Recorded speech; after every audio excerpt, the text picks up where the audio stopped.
I'm interested to know, how did you find yourself in this position? And this is a two-part question. So maybe what inspired you to become an activist, and also why do you think others should be active today?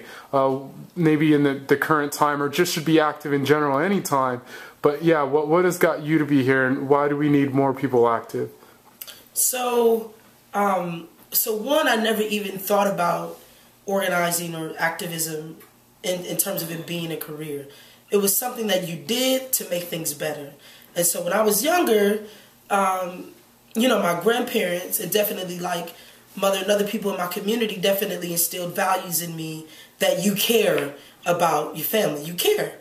You know, if you got something, you share with the folks down the street. If the folks down the street got something, they share with you. So this sense of being accountable to community, this sense of doing what you can do, or, you know, in other words, doing what you need to do to make things better was given to me as a child. It was deeply embedded in the culture and in my family practices. And so I always had that. I didn't know that it was called activism. And definitely we didn't have the same sort of language. Like, we didn't talk about it as being politicized or having like, or, you know, what my political orientation, like, we definitely didn't talk about it like that. But the same sort of values around, you should be able to grow your own food, you should be able to have a house.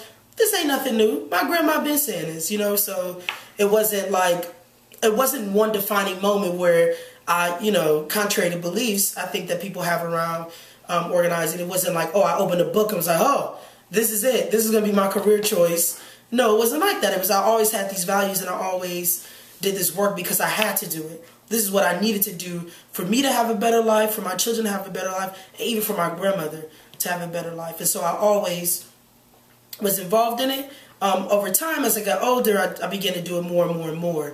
There was a progression, definitely, or evolution in my work.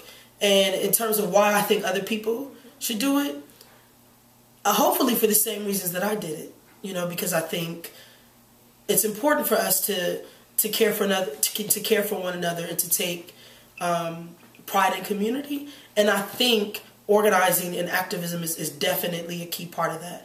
I do not think you can't just sit back and hope the world will be better, right? So if you really believe in the world being better, if you really care for people, if you really are talking about this sort of like broader sense of like caring for humanity, you have to engage in social activism. Get active, yep. Hey, amen to that. So I always ask this question to anybody who comes on this show, and I'm interested to get your take on, what does revolutionary speaking mean to you? That's the title of the show. It means something different for each person. How do you define these words?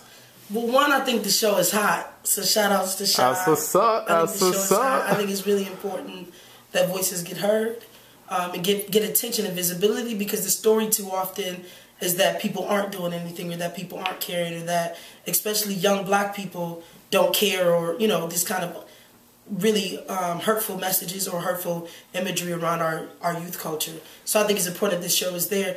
But when I think of revolutionary speaking, you know, I gotta go with James Baldwin on this. He says, well, he said this about being an artist, but I'll extend it to being to defining revolutionary speaking. He says it's to tell as much truth as one can bear, and then go a little further. And so I think that's what revolutionary speaking. I think it's always telling the truth no matter how hard it is, and doing work to bring that truth, bring justice to that truth.